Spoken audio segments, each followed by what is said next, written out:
మీరు ఇంజనీరింగ్ చేశారా? జాబ్స్ కోసం సెర్చ్ చేస్తున్నారా? 3600 మందికి పైగా స్టూడెంట్స్ కి జాబ్స్ వచ్చేలా చేసిన code Gyan 100 days software course లో జాయిన్ అవ్వండి. మీ కెరియర్ ని బిల్డ్ చేసుకోండి.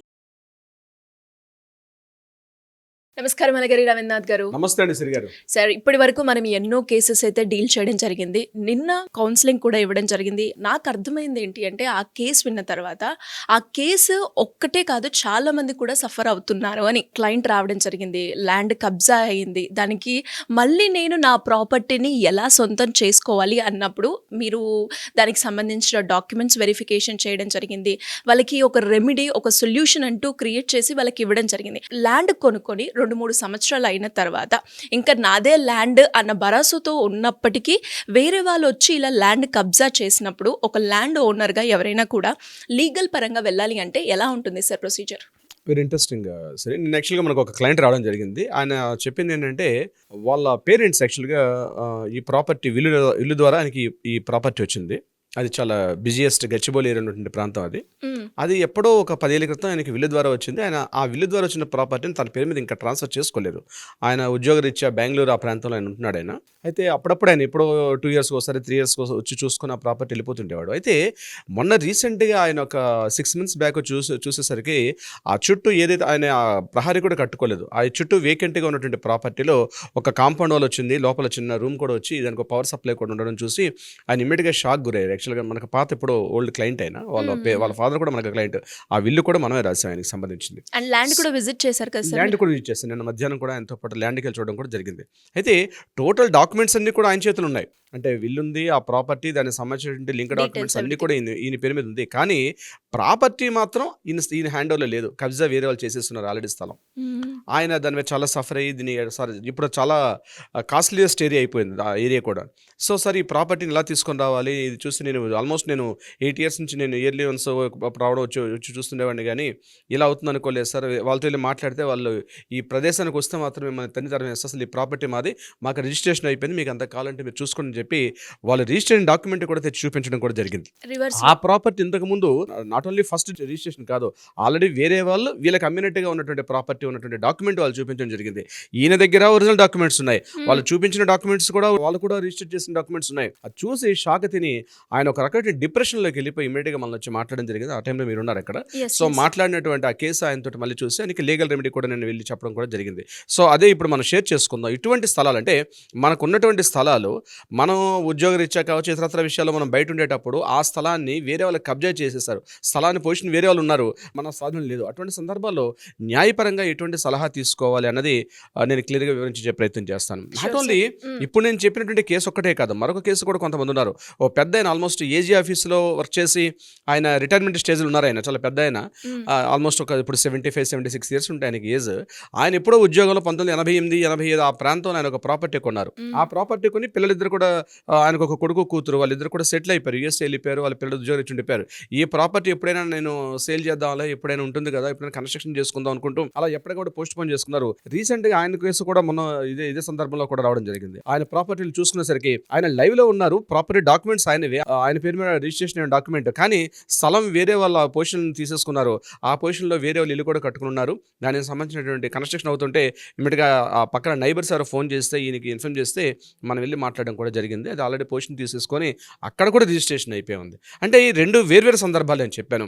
ఒకటి, పర్సన్ ఇక్కడ లేరు, అంటే పర్సన్ విల్లు రాసి చనిపోయారు వీళ్ళ ఫాదరు, కానీ ఇతని పేరు మీద విల్లు ద్వారా ఈయనకి సంక్రమించాల్సిన ఆస్తిది ఈయన పేరు మీద ఇంకా రిజిస్ట్రేషన్ డాక్యుమెంట్ ఇంకా ట్రాన్స్ఫర్ కాలేదు, బట్ పొజిషన్ మాత్రం అక్కడ వేరే వాళ్ళు ఉన్నారు.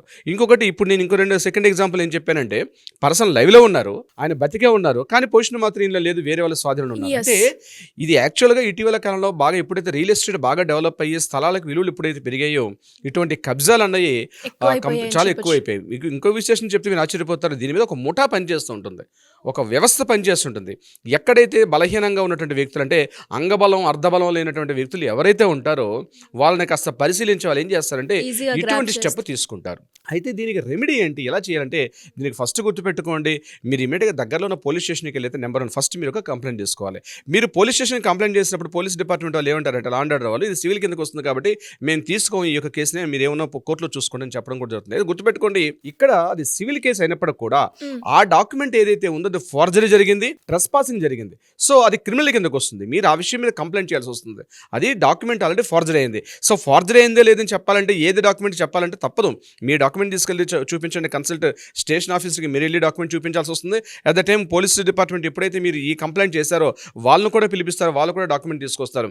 సో అక్కడ ఫోర్జరీ కాదండి, ఒక ప్రైమరీగా వాళ్ళు ఒక నోటీస్ చేస్తారు. బట్ నిజమా కాదండి కోర్టు తెలియపరిచినప్పుడు కూడా వాళ్ళ కేసు కంప్లైంట్ తీసుకోవడానికి మీరు ఫోర్జరీ అని లేకపోతే ట్రెస్ పాసింగ్ ఈ సెక్షన్స్ పెట్టేటప్పుడు క్రిమినల్ కేసు కిందకి వచ్చే అవకాశం కూడా ఉంటుంది. ఇమీడియట్గా నిన్న మనం వెళ్ళి పోలీస్ స్టేషన్లో కూడా కంప్లైంట్ చేయడం జరిగింది. సో ఈ రకంగా ఎలా ఉంటుందంటే ఫస్ట్ మనం అది చేయాల్సి వస్తుంది. ఇమీడియట్గా దగ్గర ఏదైతే ఏ పోలీస్ స్టేషన్ పరిధిలో వస్తుందో దాన్ని మనం చేయాలి. అట్ ద సేమ్ టైం దగ్గరలో అంటే ఈ యొక్క ల్యాండ్ ఏ యొక్క స్థలంలో వస్తుంది, ల్యాండ్ ఏ స్థలంలో వస్తుంది, మీరు ఉన్నటువంటి స్థలం కాదు. మీరు ఉద్యోగం వచ్చే బెంగళూరు, చెన్నైయో, మీ ఇతరత్ర ఉండొచ్చు, అక్కడ కాదు కేసు వేయాల్సింది. ఏ స్థలం ఏరియాలో ఉంటుందో ఆ దగ్గరలో ఉన్నటువంటి కోర్టులో దీనికి ఒక మంచి అడ్వకేట్ని మీరు తీసుకొని అడ్వకేట్ని అప్రోచ్ అయితే ఆయన మీకు ప్రాపర్గా గైడ్ చేస్తారు. దానికి సంబంధించిన కోర్టులో దీనికి స్థలాన్ని స్వాధీనం కోసం చెప్పి పొజిషన్ ఇవ్వమని చెప్పి కోర్టులో మనం ఒక రిటిఫికేషన్ వేసుకోవాల్సి వస్తుంది. సో ఇక్కడ రెండు రకాలుగా వస్తుంది. పొజిషన్ తీసుకోవడం ఒకటి, ఇంకొకటి ఇంజక్షన్ ఆర్డర్ తీసుకోవడం వల్ల ఆ ప్రాపర్టీ వాళ్ళు అక్కడ నుంచి ఆ ప్రాపర్టీ మీకు కాకుండా వాళ్ళకే కాకుండా పొజిషన్ అనేది వేకెంట్ చేసే పొజిషన్ కూడా అవకాశం ఉంటుంది. ఇక్కడ మీరు ఎప్పుడైతే ఈ లీగల్ స్టెప్ తీసుకుంటారో ఇది ఇమీడియట్గా జరగకపోవచ్చు, దీనికి కొన్ని సంవత్సరాలు పడే అవకాశం కూడా ఉంటుంది. మరి ఇన్ని సంవత్సరాలు మీరు ఆ స్థలాన్ని పట్టించుకోకుండా ఉండేటప్పుడు మీరు వెయిట్ చేయాల్సిన పరిస్థితి వస్తుంది. మీద కాదని తేల్చడానికి ఇమీడియట్గా మన చట్టాలు కూడా అంత కఠినంగా ఉన్నటువంటి చట్టాలు అయితే మనకు లేవు కాబట్టి దీని మీద కోర్టులో ఎంక్వైరీ అవుతుంది. కోర్టులో ఎంక్వైరీ చేసేటప్పుడు దీని మీద విచారణ వస్తుంది, డిస్కషన్స్ అవుతాయి. దానికి పొజిషన్ స్టేటస్ కో ఎప్పుడైతే ఉంటుందో, ఎప్పుడైతే మీరు ఈ రకంగా బలవంతం చేస్తారో ఇమీడియట్గా మీకు రెంటల్ పిటిషన్ కూడా వేసుకోవాల్సి వస్తుంది. అంటే ఒరిజినల్ డాక్యుమెంట్స్ మీ దగ్గర ఉన్నాయి, వాళ్ళ లింక్ డాక్యుమెంట్స్, ఒరిజినల్ డాక్యుమెంట్స్ అన్ని మీ అదే ఉన్నాయి, కానీ వాళ్ళు అక్కడ ఫోర్జరీ డాక్యుమెంట్స్ క్రియేట్ చేశారు. ఆ ఫోర్జరీ డాక్యుమెంట్స్ తోటి రిజిస్ట్రేషన్ చేసుకొని మళ్ళీ ఇంకొక డబుల్ రిజిస్ట్రేషన్ ఒక రిజిస్ట్రేషన్ నుంచి మరొక వ్యక్తి కూడా ప్రాపర్టీ అమ్మేస్తారు. ఆ సెకండ్ వ్యక్తి అందులో ప్రాపర్టీ కబ్జాలు ఉన్నారు. సో ఆయన కూడా ఇన్నోసెంట్గా తెలుసుకున్నాడా అంటే ఆయన తెలిసి తీసుకున్నాడా తెలియకుండా తీసుకున్నాడా అనే విషయం కూడా ఇంపార్టెంట్. అక్కడ ఒకవేళ కావాలని కబ్జా చేయాలనే సందర్భంలో ఉన్నప్పుడు ఏమవుతుంది, ఎప్పుడైతే మీరు కోర్టుకి వెళ్ళి కోర్టులో కాస్త మీరు డిస్కషన్స్ చేసేటప్పుడు చాలా చోట్ల కోర్టుకి 10 సార్లు తిరిగే అవకాశం లేని సందర్భాల్లో వాళ్ళు మిమ్మల్ని రాజీకి వచ్చే ప్రయత్నం చేస్తారు. ఏదో ఒక ట్రీట్లో ఒక రాజీకి కుదిర్చే ఒక ప్రయత్నం చేసి వాళ్ళు కూడా వేకెంట్ చేసే అవకాశం ఉంటుంది. కొన్ని సందర్భాల్లో, అన్ని సందర్భాలు అవుతుంది అయితే నేను చెప్పాను. మరికొన్ని సందర్భాలు ఏంటంటే మీరు అన్ని రకాల చేసి మళ్ళీ మీరు కేసు గెలిచినప్పుడు కూడా మళ్ళీ వాళ్ళు ఇంకో కోర్టుకి అప్పీల్కి వెళ్ళే అవకాశం కూడా ఉంటుంది. పక్కన హైకోర్టుకి వెళ్తారు, అప్పీల్కి వెళ్తారు. ఎందుకంటే మేము కూడా ఒరిజినల్ డాక్యుమెంట్స్ ఉన్నాయి, మేము కూడా రిజిస్ట్రేషన్ చేసేసుకున్నాం అని చెప్పేసి ఇటువంటి వివాదాలు ఇటీవల కాలం చాలా ఎక్కువైపోయాయి. అంటే ఎప్పుడైతే ఈ సరౌండింగ్స్ ఎప్పుడైతే కాస్ట్లీయెస్ట్ ఏరియాస్ బాగా పెరిగిపోయాయో అటువంటి సందర్భాల్లో ఇటువంటి కేసులు చాలా ఎక్కువగా జరుగుతాయి. ముఖ్యంగా మనిషి బతుకున్నప్పుడు అయితే ఆయన చూపించుకోవచ్చు, నేను లైవ్లో ఉన్నా, నా ప్రాపర్టీలో జరిగిపోయిందని చెప్పి చూపించుకోవచ్చు. ఒకవేళ అతను చనిపోయిన సందర్భంలో వాళ్ళ యొక్క లీగల్ హెయిర్స్ ఎవరైతే ఉంటారో లీగల్ హెయిర్స్ కూడా ఆ కేసు మీద కంప్లీట్గా దాని మీద దావాలు వేసుకుని దాని కోర్టులకు వెళ్ళి దాని మీద చర్చించుకుని ఇది కూడా లీగల్ హెయిర్కి వస్తుంది. వీలైతే ఆ ఉన్నటువంటి సంబంధిత వ్యక్తి లేనప్పుడు జీపీఏ తీసుకొని జీపీఏ ద్వారా వాళ్ళు కూడా దాని కంటిన్యూషన్ కోర్టులకు అయితే ఇదంతా ఏంటంటే ఇది చాలా ఇబ్బంది పడే ప్రసక్తి. ముందుగా ఏంటంటే గుర్తుపెట్టుకోండి, కబ్జా గురైన ప్రదేశంలో మీకు ఏదైనా కాస్త పలుకుబడి ఉండి పెద్దవాళ్ళు ఉంటే మీరు ఒక 4-5 తీసుకుని ఆ స్థలం మీదకి వెళ్ళి అవకాశం ఉంటే ట్రై చేయండి. అట్లాంటి సందర్భం లేనప్పుడు వీళ్ళు ఏం చేస్తారంటే ముఠారాయిలందరూ కూడా ఇటువంటి ఒక గ్రూప్, ఒక ముఠా ఫామ్ అయిపోయి వీళ్ళందరూ కూడా చేస్తూ ఉంటారు ఇటువంటి కబ్జాలు ఇట్లాంటివన్నీ కూడా. సో న్యాయపరంగా కూడా గుర్తుపెట్టుకోండి, ఇమీడియట్గా మీరు కోర్టుకి వచ్చినంత మాత్రమే మీకు ఇమీడియట్గా అయిపోతుందంటే దానికి 2 ఏళ్ళు పెట్టచ్చు, 4 ఏళ్ళు పెట్టచ్చు, 5 ఏళ్ళు పెట్టచ్చు. బట్ మీరైతే వెళ్ళాల్సి వస్తుంది.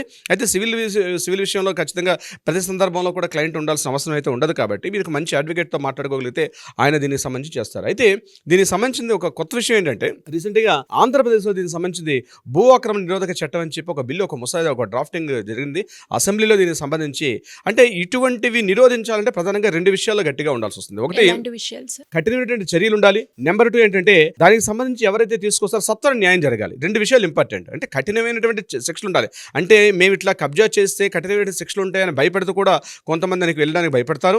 నెంబర్ 2 ఏంటంటే సత్వర న్యాయం జరగాలి. దీనికోసం స్పెషల్ కోర్టులు కూడా కొన్ని ఫాస్ట్ ట్రాక్ కోర్టులు అంటే ఎట్లయితే క్రిమినల్ కేసులో ఫాస్ట్ ట్రాక్ కోర్టులు ఏర్పాటు చేస్తారో అట్లాంటి కోర్టులు కూడా ఏర్పాటు చేయాలి. సో ఈ 2 లక్ష్యాలను ఉద్దేశించుకొని రీసెంట్గా ఆంధ్రప్రదేశ్ ప్రభుత్వం ఆల్రెడీ దీని మీద అసెంబ్లీలో చర్చ జరిగింది, ఆల్రెడీ డ్రాఫ్ట్ కమిటీ జరిగింది. బహుశా బిల్లు రూపంలో ఉంది. ఈ అసెంబ్లీ సమావేశంలో కానీ ఆమోదిస్తే అది చట్టరూపంగా కూడా మారే అవకాశం ఉంటుంది. అయితే మన దేశంలో చూసినట్లయితే గుజరాత్, ఒడిషా, అదేవిధంగా కర్ణాటక, ఈ 3 రాష్ట్రాల్లో కూడా కఠినమైనటువంటి ఈ భూ ఆక్రమణ నిరోధక బిల్లని, భూ ఆక్రమణ నిరోధక చట్టాలని చెప్పి ప్రత్యేకమైన చట్టాలు అయితే ఉన్నాయి. దానికి సంబంధించిన కఠినంగా ఉన్న చట్టాలు. కానీ ఇంకా మన తెలంగాణ రాష్ట్రం కొద్దిగా వెనుకబాటుగా ఉందని చెప్పాలి దీనికి సంబంధించి. అయితే ఒకటి ధరణి పోర్టల్ వచ్చిన తర్వాత ఇప్పుడు మళ్ళీ కాంగ్రెస్ గవర్నమెంట్ ధరణి పోర్టల్ మార్చి భూమాతగా మార్చినప్పటికీ కొంత ఈ యొక్క తగ్గేనది నేను చెప్పుకోవచ్చు. కానీ అంతకుముందు మాత్రం విశేషంగా ఉండేటి, కఠినంగా ఉండేటి. కానీ ఏదేమైనప్పుడు కూడా 3 పాయింట్స్ గుర్తుపెట్టుకోండి. ఒకటి, ఏదైతే మీ స్థలం ఉంటుందో ఆ స్థలం సంబంధించిన ఒరిజినల్ డాక్యుమెంట్ డాక్యుమెంట్స్ అంటే మీ దగ్గర ఉండాలి. నెంబర్ 2, ఆ ఒరిజినల్ డాక్యుమెంట్స్ మీవే అని చెప్తూ సూచిస్తూ ఆ డాక్యుమెంట్స్ గవర్నమెంట్ రికార్డ్స్లో ఉండాలి. ఈ రెండింటితో పాటు మూడోది ఏంటంటే ఆ స్థలం మీ యొక్క స్వాధీనం ఉండాలి.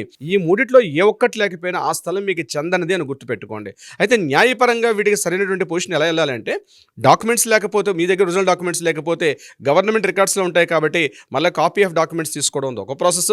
లేదా మీ దగ్గర డాక్యుమెంట్స్ ఉంటే గవర్నమెంట్ రికార్డ్స్లో అప్లోడ్ చేసుకోకపోతే దాన్ని ఎలా అప్లోడ్ చేసుకోవడం ఒక ప్రాసెస్.